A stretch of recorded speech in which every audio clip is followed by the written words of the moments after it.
আজি বিশ্ব পৰিৱেশ দিৱস আমি সকলোৱে জানো। আজি বিশ্ব পৰিৱেশটো আমি এনেই নপঠিয়াওঁ, কাৰণ এবছৰ মূৰত এটা পৰিৱেশ গছ গছনিৰ সৈতে এটা পৰিৱেশৰ দিন আমাৰ মাজত আহি থাকে। সেইটো কাৰণে আমি আজিৰ দিনটো আমি এনেই সকলোৱে পাৰ নকৰোঁ। আমি যদি সকলোৱে একোটাকৈ গছ পুলি ৰুই দিওঁ, তেতিয়া হয়তো আমাৰ এখন সুন্দৰ পৃথিৱী, সুন্দৰ এখন প্ৰকৃতিখন সুন্দৰ হ'ব। আমি সকলোৱে সেই কথাটো আমি জানি আমি একোটাকৈ সকলোৱে গছ পুলি ৰুওঁ। আজি মই এটি গছ পুলি ৰুইছোঁ। আমাৰ বাহিৰত অসমৰ নিচিনা প্ৰাকৃতিক নিজৰ বাৰীটো নাই। আমি য'তে আছোঁ ভাড়াঘৰত, তাতে আমি এটি গছ পুলি ৰোপণ কৰিব লাগিব। মই দেখাই আছোঁ।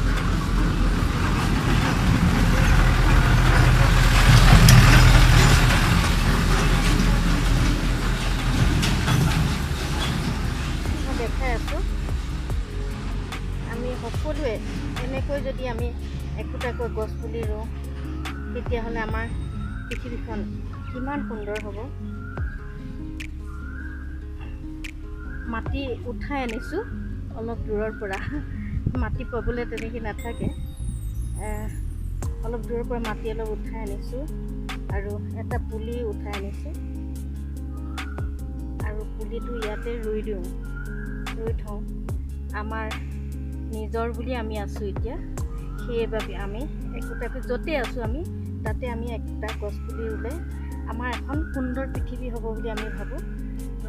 সেইটো কাৰণে আৰু আজিৰ সকলো মানুহে এনেদৰে ভাবিব লাগিব যে গছ কাটিব নালাগে, গছ কাটি শেষ কৰিব নালাগে। গছ যদি আমি কাটি শেষ কৰি দিওঁ, আমি উশাহ নিশাহ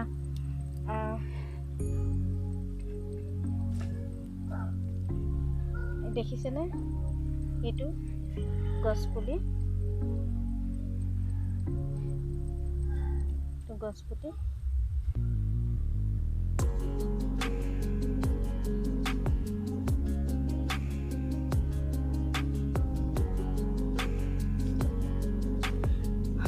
আমি যদি গছ কাটি দিওঁ, আমাৰ কি কি অনিষ্ট হ'ব আমি নিজেই জানিব লাগিব।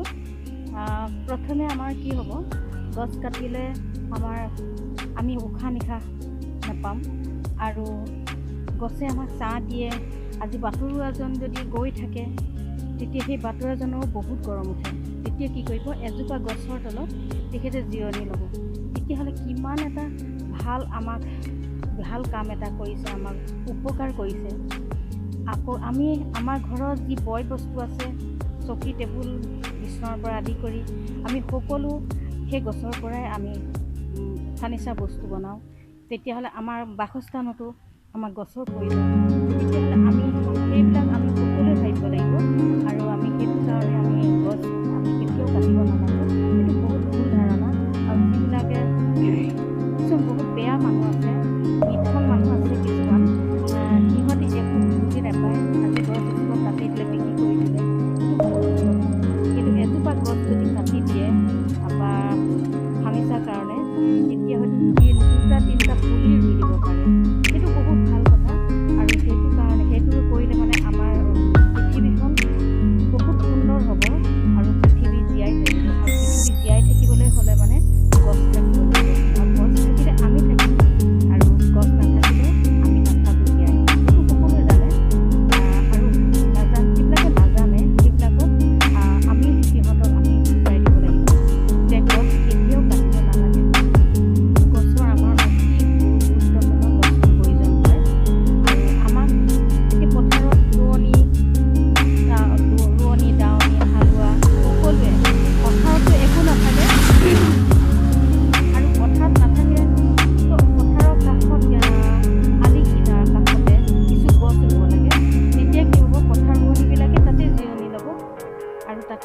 ল'লে মানে তেতিয়া বহুত ভাল হ'ব। গৰমত অলপ সময় আমি তাতে খোৱা খাদ্যখিনি তাতে অলপ লাঞ্চ কৰি শুই থাকোঁতে তেতিয়া আমি সেই গছৰ তলতে আমি খুব ৰ'দ দিয়ে তেতিয়া সেই গছৰ তলতে আমি বহি পেলাই সেই খাদ্যখিনি আমি খাব পাৰিম, লাঞ্চ কৰিব পাৰি।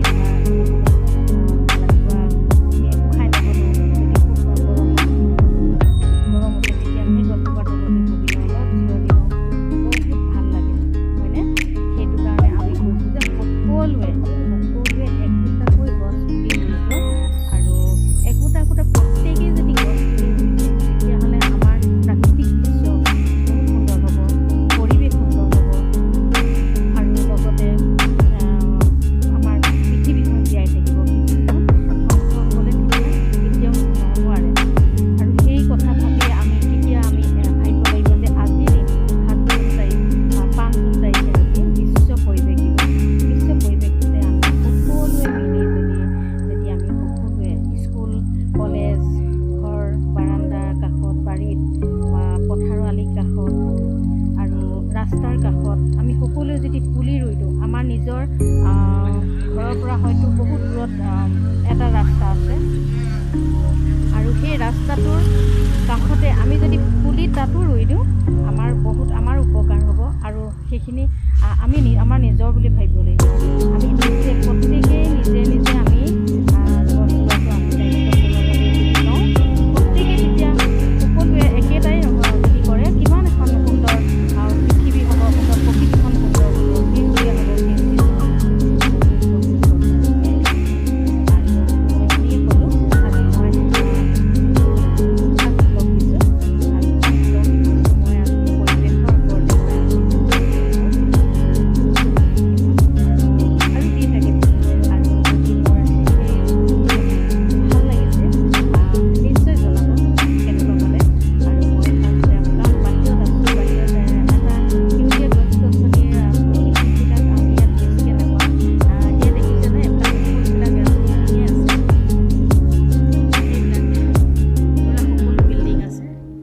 সকলোবিলাক বিল্ডিঙৰ এইবিলাক ভাল জেগা এটা নাই, কিন্তু তথাপিতো আমি এই গছ পুলি ৰোৱাটো আমি ইয়াতো এৰি নাই দিয়া। আমি বাহিৰত থাকিলেও আমি অসমৰ প্ৰতিভা আমাৰ হৃদয়ত আছে আৰু যদিও আমি বাহিৰত আছোঁ আৰু বহুত লোক আছে বাহিৰত, সকলোৱে বিশ্ব পৰিৱেশ দিৱস হওক যিয়ে নহওক লাগিলে আমি সেই অসমৰ যিটো প্ৰতিভা, অসমৰ যিখিনি মৰম সেউজীয়া প্ৰকৃতিখনৰ বিষয়ে আমি চিন্তা কৰি আমি বাহিৰতো গৈ থাকিব লাগিব আৰু সকলোৱে কৰিব, যিবিলাক আছে সেইবিলাকো কৰিব আৰু সেইটো কাৰণে আমি এৰি নিদিওঁ। আৰু অসমখনত আমি নাথাকিলেও আমি চাকৰি সূত্ৰে বাহিৰত আছোঁ, আমি অসমলৈ যাম। অসমৰ প্ৰতিভা, অসমৰ সেউজীয়া ধৰণী আমাৰ হৃদয়ত আছে আৰু সদায় জীয়াই থাকিব বুলি ভাবোঁ।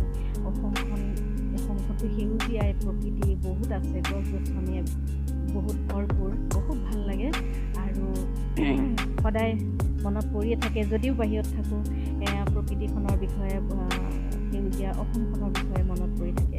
সেউজীয়া ধৰণী লৈ বিশ্ব পৰিৱেশ দিৱস, অসম দিৱস, বিভিন্ন ধৰণৰ বহুত সেইবিলাক মনত পৰি থাকে আৰু সেয়ে কৈছোঁ আজি বিশ্ব পৰিৱেশ দিৱসত মোৰ বহুত অতিকৈ ভাল লাগিছে। মই আজি ব্লগ দিছোঁ আৰু মই গছ গছনিৰ বিষয়ে মোৰ ক'বলগীয়া আৰু বহুত আছে। মই এটি কবিতাও আবৃত্তি কৰিম, মই নিজৰ স্বৰচিত কবিতা, সেইটো মই পাঠ কৰি দিম, সেইটো শুনিব নিশ্চয়। আৰু মই বহুত বেছি হেৰি কৰা নাই, অলপ চিম্পুলকৈ লিখিছোঁ, সেইটো মই আবৃত্তি কৰি দিম।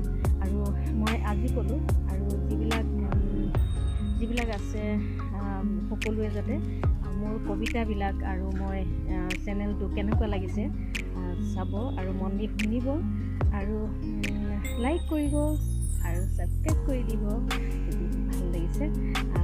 ধন্যবাদ। আজি আপোনালোকৰ আগত এটি কবিতা আবৃত্তি কৰোঁ। কবিতাটি কেনে পালে মোক জনাব নিশ্চয়।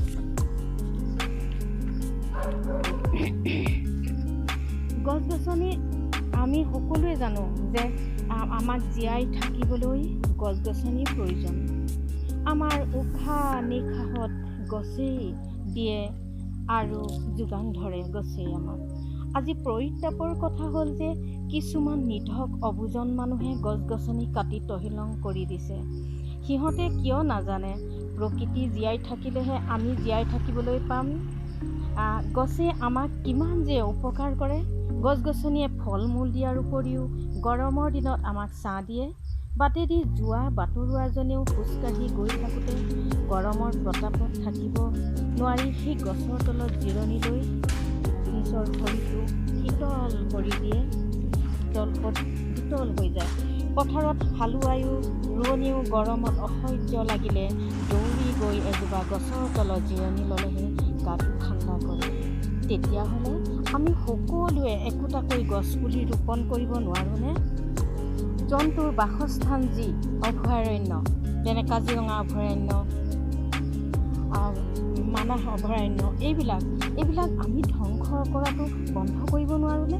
আহকচোন আমি এইবিলাক বন্ধ কৰি ৭ জুন তাৰিখটোতে আজি বিশ্ব পৰিৱেশ দিৱসৰ আমি সকলোৱে একোটাকৈ গছপুলি ৰোপণ কৰি এই গছপুলিটো আজি কালিলৈ তথা ভৱিষ্যতলৈ একোটা সম্পদ হ'বগৈ আৰু প্ৰকৃতিখনো সুন্দৰ এখন সেউজীয়া ধৰণী হৈ পৰিব।